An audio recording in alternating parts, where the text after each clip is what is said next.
Difficulty is weird.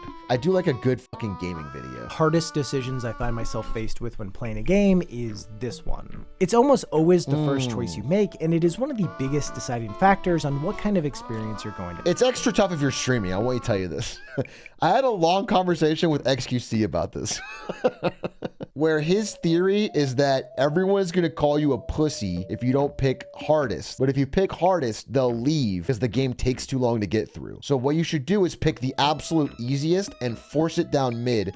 Don't read any dialogue and just try to beat it day one, which he's probably onto something. For the longest time, it's something I never paid much mind to, always just selecting normal or whatever seemed to be its equivalent, because I figured that must be the intended experience. Like, it's literally called normal, so you'd assume the game must be best balanced around that mode. But more recently, I've realized that's not always the case. One example of this that I've touched on a bit in the past can be seen with The Witcher 3. Its normal option, Story and Swords, provides a decent challenge and certainly will be a good option for some, but I found it to be underwhelming as I was able to pretty easily beat the game without engaging with most of its systems. Aside from a few tutorial quests that forced this is why I really fucking love games that have no difficulty level. The choice already annoys me. I like a game that's hard, but there's no other way to play it. So it's just like, that's what you have to just deal with it. Like Paper Mario. Yeah, like Paper Mario, okay? A game that's fucking brutally difficult, but with no way to turn it down. So that, like, it's a gauntlet that I must go through by myself. Then last year, after a handful of failed attempts of getting back into it on a higher difficulty, I finally fully dedicated myself to a Death March playthrough, and it felt like an entirely different game. All of the mechanics I once ignored became integral to my success, as certain fights were simply impossible without them. It encouraged a playstyle that pushed me to learn about the world and think carefully about every encounter, making me feel like a Witcher instead of a typical video game hero. The thing is, if I hadn't read up on it and been told by friends to give Death March an honest shot, I never would have known to try it. And even if I had decided to start with it unprompted, I would have changed difficulties almost immediately, because the first encounter absolutely wrecked me. Like, I died over 5 times to these stupid ghouls. On Death March, they have the capability to take you out in just a few hits, and as you don't have any notable gear or items, there are no advantages to lean on. An early lull or spike in difficulty can give an inaccurate depiction of what a setting will be like to play long term. The logical solution to this problem is to just switch difficulties throughout a playthrough. When things start to feel mindless, bump it up, and when it seems like you're constantly bashing your head against the wall, turn it down. But I find that this is easier said than done. For instance, I like the feeling I get from overcoming challenging games.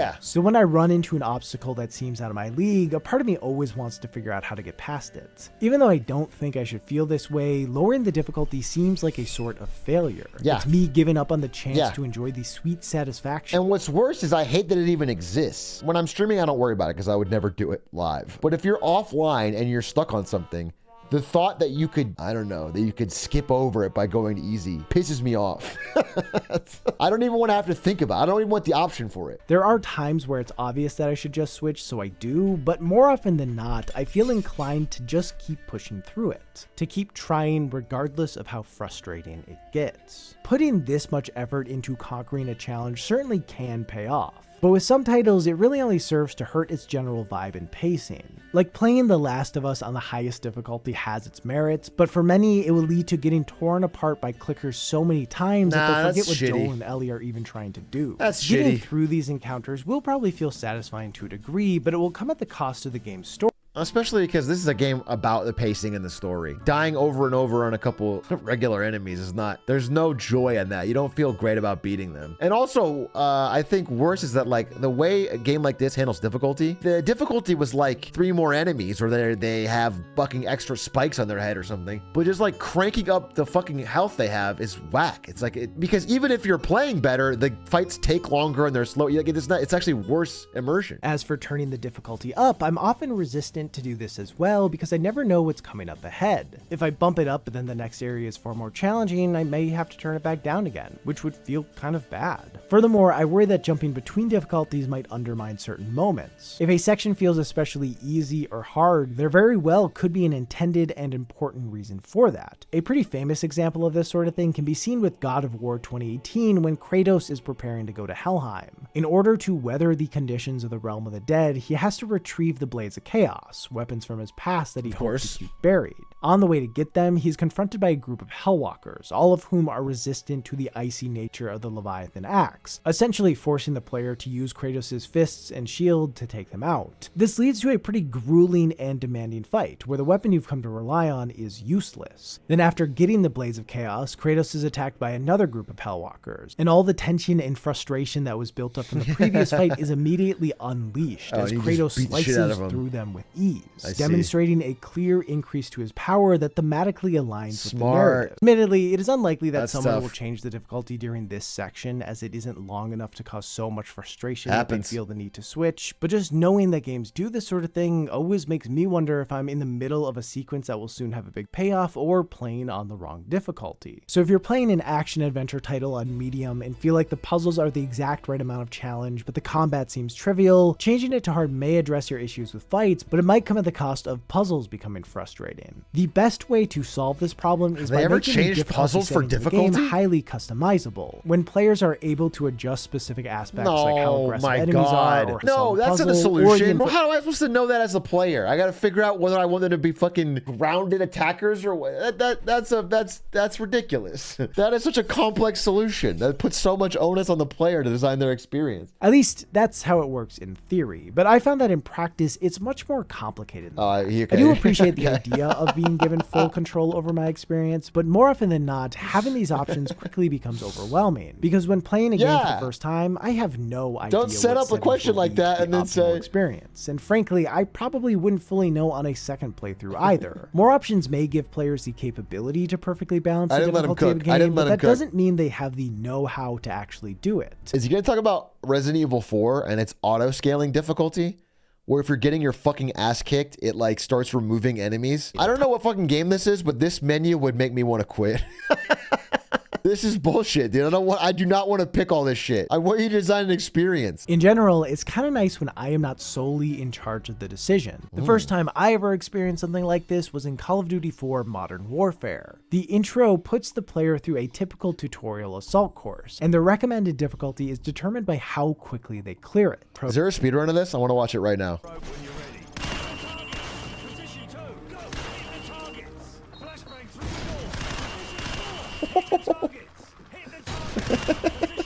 Let's go! That's sick. I like that he finished it before the guy was done talking. He's saying hit the targets after you're fucking done standing in front of his face. The game itself takes a sample of their gameplay and tells them how prepared they will be for the challenges in store. Of course, while this is an intriguing approach, it doesn't mean that it comes with no issues or uncertainties. For instance, judging someone on how good they are at a game when they're first getting the hang of it isn't the best sample of their actual skill. If a player runs through the course once while still figuring out the basics and doesn't give it another try, there's a chance they'll be recommended too low of a difficulty. On the other hand, if a player does what I did the first time I played COD 4 and stubbornly grind the course over and over again until they've practically memorized it and can do it fast enough to be recommended veteran, then they will almost certainly be setting themselves up for failure, as doing that doesn't actually make them good at the game. No, but if you're the type of person who does that, you're the type of person who probably wants veteran. That actually makes a lot of sense. All these titles do still give players the option to pick whatever difficulty they want, but it's hard to go against what a game recommends, as you'd assume it has a better idea about things than you do. The reality is, with most titles, there just isn't a good way to measure a player's skill quickly. Frankly, one of the most important things a player can have is game knowledge, which is a hard thing to test for, especially in a tutorial. And that's why assessing a player's skill for a longer amount of time and that's why at the beginning of every game, all players should be required to read the full wiki. And it should like eye track you to make sure you can't skip. And you have to watch a full wiki on all of the mechanics and items and how they're used, including spoilers. And then you have to watch a YouTube guide from Fextra Life. There are, of course, far more impactful implementations of dynamic difficulty. Take the Resident Evil series. Depending on how accurate your shooting is and how often you take damage or get killed, enemy behavior and even the amount of them will change, making things more manageable for those who struggle by having enemies be less aggressive and giving a nice bit of... They do this in Resident Evil 8 too? I thought it was just 4. On paper, adaptive difficulty is perfect, as it takes the decision out of the player's hand by making adjustments based on their actual performance over a long portion of time. Most Resident Evil titles do still have difficulty options, but players don't need to be as exact with their guesses of what's right for them, No, because this is the 8. game will This is adjust not to a 4. more comfortable spot. An approach like this helps preserve game feel and flow, keeping the pace of a game as smooth and as enjoyable as possible. And when looking at a title Wait, like I never Resident beat Evil this. 4, which is maybe the I never beat the new RE4. That was fun as shit. Wait, I should play this. best paced game ever made, it's a hard idea to argue with. Also, as it is done subtly and isn't something Capcom seemingly ever talks about, most players won't even notice it. So clearing sections even after they've been made easier feels just as satisfying, because the player will assume they finally got good enough This to game is overcome dumb it. fun. The thing is, and maybe this makes me a stubborn old man, most of the time I don't want to feel as if I've gotten good enough to overcome something. I want to get good enough to overcome something. I guess I don't mind it. I just don't want to know about it. Because if RE8 had it, I certainly didn't know it. I thought it was the same. Yeah, I don't know. I'd always rather play with it off, as I want all the credit to go to me. But I don't think the majority of titles that incorporate some form of it would really want to have a visible toggle, as drawing attention to it takes away you don't want a to lot even of the mention magic. it. For all these reasons, as irrational as it may sound, a part of me prefers when a game has no difficulty options. Yeah. I like not having to worry whether or not I'm playing with the right settings, or if the game is Yeah. making things easier for me without me knowing. The experience is what it is, and there's something Yeah. to that simplicity. You know what? It's like a fucking, if a movie director asked you at the beginning of a show, you go to the theater and you sit down, they're like, hey, do you want a happy ending or a sad ending? Like, which one are you in the mood for? It's your fucking art. Like, I want you to just pick something, make an experience, and then I'll play it. I don't want to have to pick. That would be sick. No, it would not be sick, bro. I think in some cases, it also pushes people to embrace a game's difficulty in a way they might not have had there been options. And yeah, I'm sure you knew I'd get here sooner or later, but this is the part of the video where I start talking about Dark Souls. The Souls series, and really every modern FromSoft title, has become the centerpiece of difficulty discourse, and that's because the relentless nature of these games is one of the major reasons many have become so attached to them. There is something about their cruel and bleak worlds that is strangely compelling, and the gameplay feeds into that feeling so well. They present so many challenges that take a ton of effort to Sekiro, go overcome, game! so getting to the point where you are go able to overcome game! them feels incredible. With most titles, the gap between having and not having a great grasp of the core gameplay is going to be noticeable, but more often than not, people in either camp will still be able to progress. But with Dark Souls, that is not the case. House. It's 10:28. I would never do it. Oh, we are in the middle of the video. Actually, I have 20 minutes. It got to the Dark Souls part. Every video essay about gaming must inevitably have a 20-minute Dark Souls section.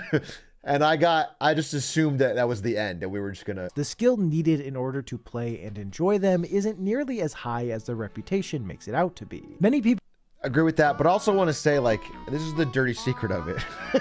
And I don't like the people that are fucking difficulty gatekeeping weirdos online. But also, as human beings, we define this stuff in relation to other human beings. So the fact that some people can't beat it and don't like it and like get turned out and lose is what makes it satisfying. That's why we like to, when you beat it and then someone else can't, it makes you feel accomplished. If everybody beats it, then you don't feel, it doesn't feel like anything. I think some people fucking take this way too far and they're assholes about it and they're weird and they're lame, but also at some level, at some base level, if it wasn't hard enough to dissuade somebody, then it wouldn't be hard enough to be satisfying. That's how it works. Sekiro honestly makes me a little angry because it shows me that it shows me what games could be.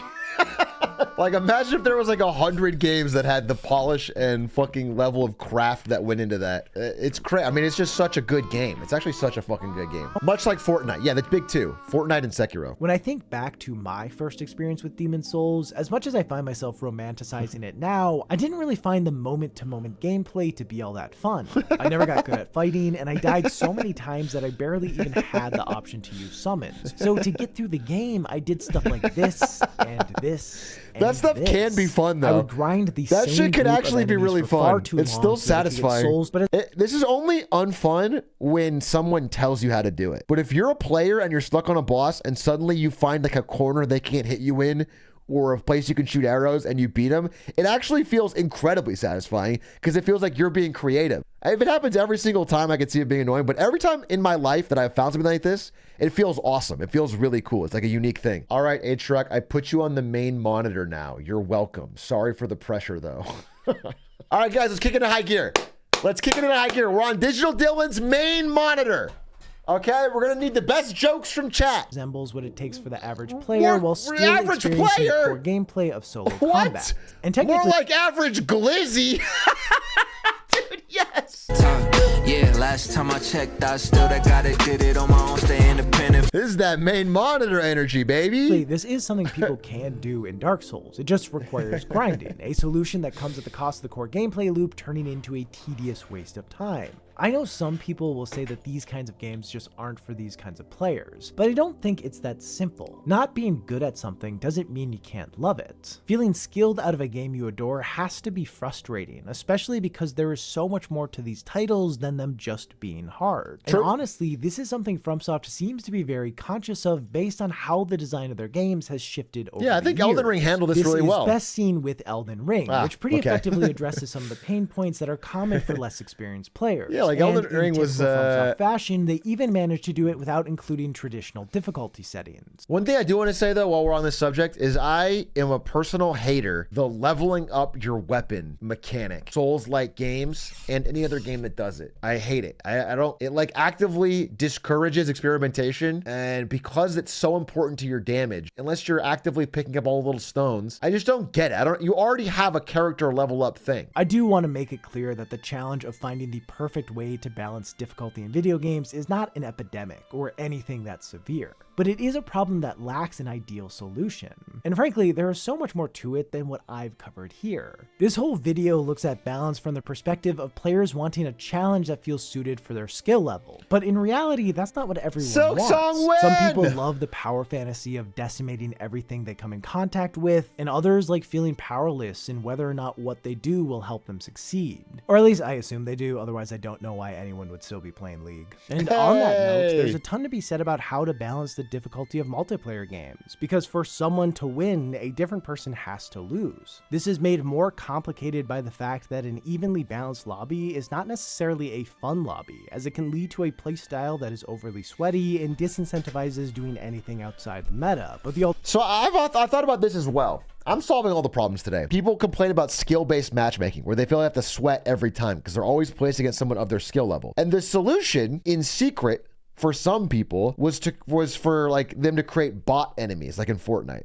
If they create bots, then you can swag out on them and they'll always be bad and you'll feel good until you realize they're bots and then you feel like shit. The solution that I figured it out. Epic Games, instead of wasting hundreds of millions of dollars on the Epic Game Store, which is still unprofitable, just hires a bunch of people to be humans, join your game, and lose. Okay? A professional class of people who will play bad but not quit. So now everybody wins. Everybody, even the worst players, get to swag out on other human beings. Professional losers. Right now, the system does exist. Riot uses it to find your teammates for Valorant and League.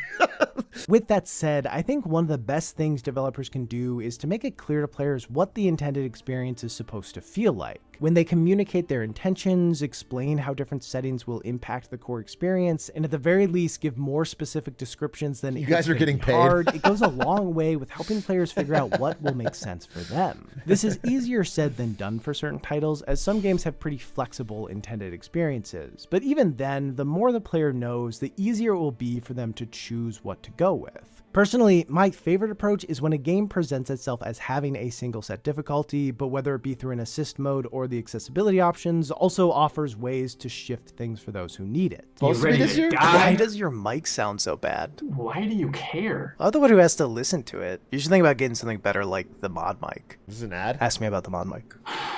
What's the mod? The mod mic is Check out the mod mic. It's amazing. Thank you, Rasputin, for the video. I'm going to go hang out with Ari. It is 11. That was an interesting and fun discussion, and his videos always prompt those. Thank you again.